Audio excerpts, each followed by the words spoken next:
사무관리직에 있던 분이 자동차 정비 기술을 배워서 그러한 업종에 취업을 한다든지 그렇게 하려고 하면은 정비사 자격을 따야 되기 때문에 상당한 기간 동안 준비를 미리 해야 되죠. 이렇게 분명한 구체적인 준비를 해서 전직에 임해야 된다는 것이고요. 세 번째는 자신이 잘할 수 있는 것을 택하라고 저는 권하고 싶습니다. 이 부분은 조금 뉘앙스의 차이가 있는데요. 원래 전직을 하는 분들의 경우가 1차적으로 추구하는 것은 자신이 좋아하는 일입니다. 내가 하고자 했던 일, 꼭 해보고 싶은 일, 이런 것을 하기 위해서 전직을 하는 경우가 많은데요. 우리가 흔히 보면은 자신이 좋아하는 일과 잘할 수 있는 일은 일치하지 않는 경우도 종종 있습니다. 그러니까 두 가지가 일치할 때에는 좋아하는 일을 택해서 전직을 하는 것이 굉장히 이상적입니다. 그러나 대체로 우리가 전직을 할 때 그렇게 내가 좋아하는 일만을 추구할 수는 없기 때문에 1차적으로는 본인이 잘할 수 있는 그런 분야를 택해서 좋아하는 일 쪽으로 접근을 해가는 것이 좋다. 예를 들어서 지금 강의를 하고 있는 저 같은 경우도 퇴직을 한 다음에 이제 작가로 전직을 해서 컨설턴트 일을 하고 있는데요. 작가가 되었지만은 한달음에 문학작품이라든지 그런 글을 쓰는 것이 아니고 직장 생활을 상당히 20년 정도 치열하게 했기 때문에 그 잘할 수 있는 직장 생활의 경험을 살려서 직장인들에 대한 그러한 책을 먼저 집필을 하고 거기에 대한 고민을 상담해주는 컨설턴트가 되는 그런 거와 비슷하다고 할 수 있습니다. 그렇기 때문에 전직의 성공률을 높이려고 하면 본인이 잘할 수 있는 것을 택해서 전직을 해야 된다는 것이고요. 그 다음에는 길게 봐야 된다는 것입니다. 이 길게 보라고 하는 것은 두 가지 측면이 있습니다. 한 가지는 현재 뜨고 있는 업종에 너무 눈을 돌리지 말라는 것입니다. 흔히 우리가 속된 말로 이제 상투를 잡는다 이런 용어가 있는데요. 그 일이 아무리 지금 인기가 좋고 성공한 사람이 많다 하더라도 그 정도 일반화가 되었을 때에는 이미 정점에 왔을 경우가 많습니다. 그것을 택해서 준비 기간을 거쳐서 전직을 하면은 이미 하얀 길로 갈 수도 있다는 것입니다. 그렇기 때문에 조금 더 앞을 멀리 내다보고 유망한 직종을 택하는 것이 좋고, 두 번째 길게 보라는 의미는 어떤 새로운 일로 전직을 했을 때 당장 1년, 2년 내에 성공할 것을 기대하지 말고 긴 시간을 가지고 투자를 하면서 성공하기를 기대하라는 것입니다. 너무 빨리 성공할 것을 기대하고 전직을 했다가 좌절하는 분들이 상당히 많다는 것을 꼭 알아두시기 바랍니다. 그 다음에 다섯 번째는 실패한 사람을 보라고 저는 말씀드리고 싶습니다. 물론 우리가 긍정적으로 생각을 해라 이렇게 이야기를 많이 합니다.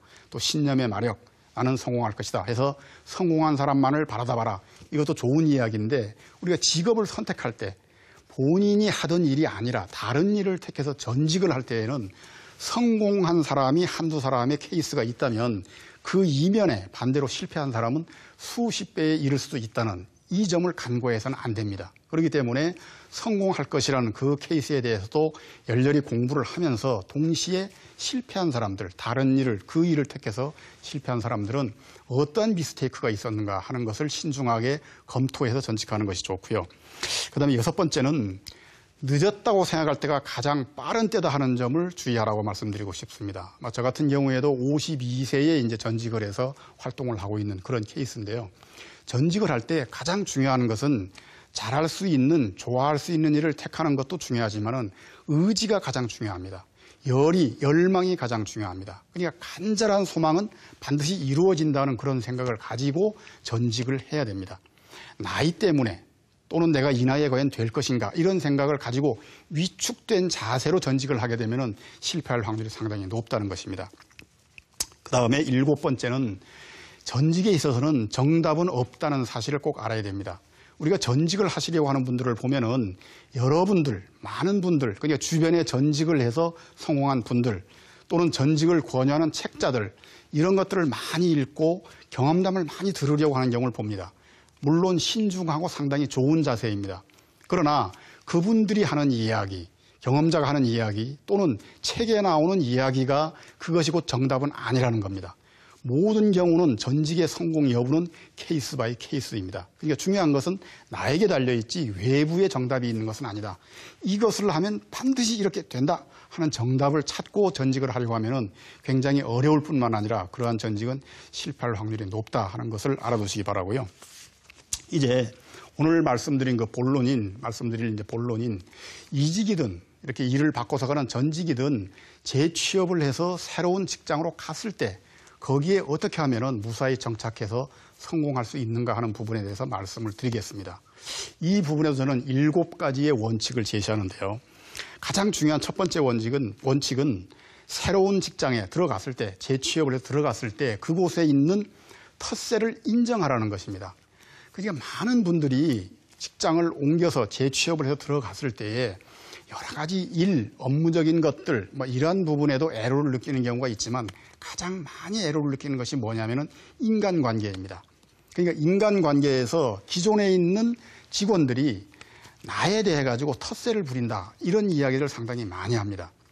제 개인적인 얘기입니다만은 저는 지필실을 강원도 화천에 이제 시골에다 두고 작업을 하고 있는데 시골로 귀농을 하시는 분들을 보면은 그 마을에 있는 사람들의 텃세 때문에 적응을 못하겠다 해서 1년 정도 뒤에 돌아 나오는 경우가 상당히 많이 있습니다. 한 7, 80%가 되는데요. 저는 그런 분들에게 이렇게 이야기합니다. 텃세라고 하는 것은 당연한 것입니다. 왜냐하면 이미 그곳에 기반을 잡고 터전을 잡고 살고 있는 사람들이 새로운 사람들이 들어오게 되면은 일단 경계를 하게 됩니다. 과연 어떤 사람일까? 능력이 있을까? 인격은 어떨까? 여러 가지를 의심하게 되기 때문에 재취업을 해서 직장에 들어갔을 때에도 마찬가지입니다. 그렇기 때문에 왜 텃세가 있느냐, 텃세가 강하냐 이런 것을 탓하기 이전에 내가 마음을 비우고 가까이 다가가려고 하는 그런 노력을 하는 것이 굉장히 중요하다. 그러니까 나에게 달려있다 하는 점을 꼭 알아두시는 것이 제1조고요. 그다음 두 번째는 재취업을 해서 새로운 직장으로 갈 때에 여러 가지의 조건이라든지 이러한 것들을 들어갈 때에 정하는 것이 두 번째의 또 주의사항입니다. 대부분 보면은 재취업을 할 경우에 강자의 입장에 있는 분도 있습니다. 워낙